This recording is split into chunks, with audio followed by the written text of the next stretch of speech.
lights and volcanic rocks jut like broken teeth from the frozen earth. There lived a family of trolls in a dark cave. The father was a fearsome giant named Lepoli. The mother was the terrible ogress Gryla, who loved to catch and eat mischievous children. And their sons, 13 unruly lads, were collectively known as the Yule Lads. These brothers were notorious throughout Iceland for their pranks and mischief, but they were not entirely wicked. Each had his own particular obsession, his own special trick that he would play on unsuspecting humans during the Christmas season. Unlike their mother, who craved human flesh, the Yule Lads were more interested in causing chaos, stealing food, and generally making nuisances of themselves. As winter descended upon Iceland and the days grew short and dark, the oldest of the Yule Lads would scratch marks on the cave wall, counting down to their favorite time of year. Soon, brothers. Soon we descend to the farms and villages. Soon we feast and play our tricks. Gryla would cackle from her corner, stirring her great pot. And I shall fill my sack with naughty children. The farms will echo with the wails of parents, whose badly behaved offspring I've carried away. But the Yule Lads paid their mother little mind. They had their own traditions, their own schedule.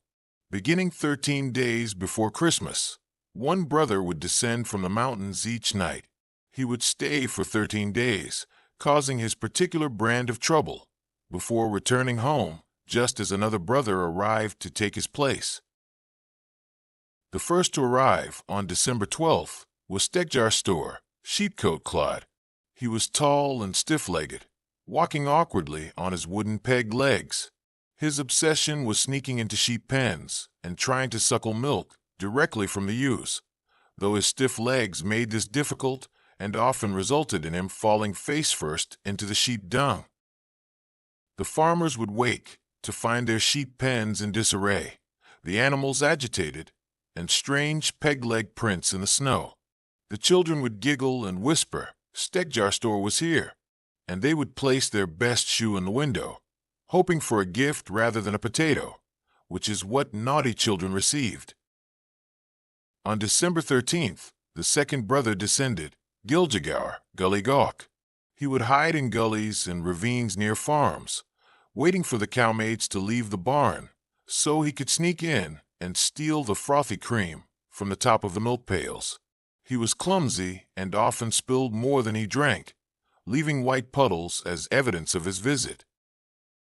December 14th brought Stuffer, Stubby, the shortest of all the brothers, no taller than a large dog. But what he lacked in height he made up for in determination. He would steal pans to lick them clean of any food residue, particularly fond of the crusty bits stuck to the bottom. Many a housewife would wake to find her best cooking pan missing, only to discover it hours later, licked spotless and left in some odd location. On December 15th came Vrusliker, Spoon Licker, terribly thin from his diet of wooden spoons. He would sneak into kitchens and steal the long wooden spoons used for stirring, then hide away to lick them clean. His extreme thinness allowed him to slip through cracks and gaps that no normal-sized being could navigate. December 16th saw the arrival of Potaskfil, Pot Scraper, who was obsessed with scraping the last bits of food from pots. He carried his own scraping tool and could clean a pot faster than any scullery maid. Unlike his brother who merely licked spoons, Pot Scraper was methodical and thorough in his pot-stealing endeavors. Askasliker, Bull Licker arrived on December 17th. In Iceland, people ate from bowls with lids called asker, and this Yule lad would hide under beds waiting for someone to put down their bowl. The moment they did, he would dart out, snatch it, and lick it completely clean before anyone could react. Many children learned to guard their bowls carefully during his stay. December 18th brought Furiskeller, Door Slammer, and true to his name, he delighted in slamming doors at all hours of the night. Bang! Crash! Slam! No one could sleep properly during his 13-day visit. He found particular joy in slamming doors just as people were drifting off to sleep, or during the quietest moments when the noise would be most startling. On December 19th, Skyr Gobbler descended from the mountains.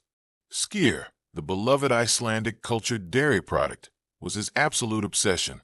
He would break into larders and consume entire stores of skyr, eating it by the bucketful, leaving families with none for their Christmas preparations. His belly would swell enormously, and he could barely waddle back to his hiding place after a successful raid. December 20th marked the arrival of Jugnakreeker, sausage swiper, who hid in the rafters of smokehouses where sausages hung curing. Using his special hook, he would snatch sausages in the darkness, sometimes taking so many that whole strings of them would disappear overnight. Farmers would curse his name as they discovered their winter meat stores diminished. Gluggagogger, window peeper, came on December 21st. He was a voyeur who would peek through windows looking for things to steal, particularly toys left lying about by children. His face, pressed against the cold glass, would startle many a family gathered around their hearth. Children learned to put away their treasures when they saw his foggy breath on the window panes. On December 22nd, Tafer, doorway sniffer, arrived. He had an enormous nose and an incredible sense of smell. He could detect laufabrauð, traditional Icelandic leaf bread, from miles away and would follow the scent to its source, breaking into kitchens to steal the delicate, deep-fried Christmas bread. No amount of hiding could protect the laufabrauð from his supernatural schnoz. December 23rd brought Kekroker, meat hook. Using his long hook, he would steal meat through windows, chimneys, or any opening he could find. He was particularly skilled at snatching smoked lamb and dried fish. His hook would appear suddenly, impossibly long, and meat would vanish before people's eyes. Finally, on December 24th, Christmas Eve itself, the last and youngest brother would descend, Kertasniker, candle stealer. In the old days, when candles were made from tallow, animal fat, they were edible, if unappetizing. Kertasniker would follow children around, waiting for a chance to steal and eat their candles, leaving them in darkness. He had to be quick, for he only had Christmas Eve itself before he would begin his journey home. Now, in the valleys and farms of Iceland, families prepared for this annual invasion of trollish brothers. Mothers would warn their children. Be good, or you'll get a potato in your shoe instead of a treat. And if you're very naughty, Gryla might come for you. In one particular farmstead lived a family with 3 children, strong-willed Katrin, clever John, and little Asa, who believed in magic. Each night, they would place their best shoes in the window, hoping for gifts from whichever Yule lad was visiting. When Stegjar store arrived, young John set out grain for the sheep to keep them calm, and sure enough, in his shoe he found a small sweet the next morning. Naughty Bjorn next door, who had refused to do his chores, found only a potato. As each brother arrived, the children learned to anticipate their tricks. They secured the pots and pans for Stubby, put away the wooden spoons before Spoon Licker could steal them, and held tight to their bowls when Bowl Licker was about.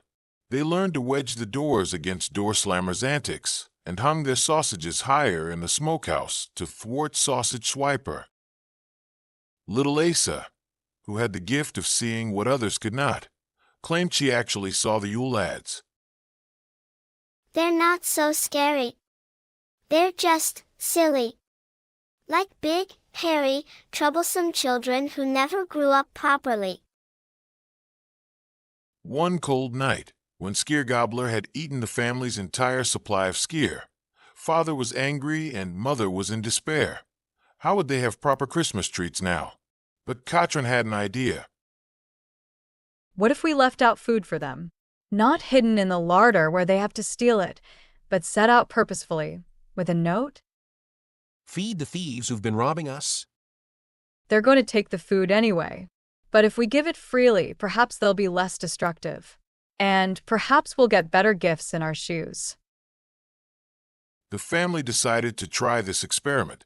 When sausage swipers night came, instead of hanging all the sausages in the smokehouse, they left a plate of sausages on the table with a note, "For the Yule lad visiting tonight, so you need not go hungry." In the morning, the plate was empty, but the rest of the sausages in the smokehouse were untouched, and in each child's shoe was not just a small treat, but a beautifully carved wooden toy. Word spread among the neighboring farms, and more families began following this tradition. The Yule Lads, finding food freely given and hospitality extended, became less destructive and more generous with their gifts. They still played their tricks. It was in their nature, but the tricks became more mischievous than malicious. When Christmas Eve arrived and Candlestealer descended, he found that families were now leaving out candles for him specially, along with proper food. Touched by this kindness, he left behind the finest gifts of all his brothers, including beautifully crafted candles that would burn with sweet-smelling smoke. As the Christmas season ended and the Yule Lads returned to their mountain cave one by one, each leaving after his 13-day stay, they carried with them not just stolen goods, but also treats given freely and a warm feeling they'd never quite experienced before. Their mother Gryla, who had descended to the lowlands seeking naughty children, found that the children of Iceland had become remarkably well-behaved, warned by tales of the ogress, but also inspired by the game of outwitting the Yule Lads and earning treats rather than potatoes. Disappointed, she returned to her cave empty-handed. You've ruined everything. The children are all behaving now. They've turned my terrifying Yule Lads into gift bringers. But the brothers only laughed.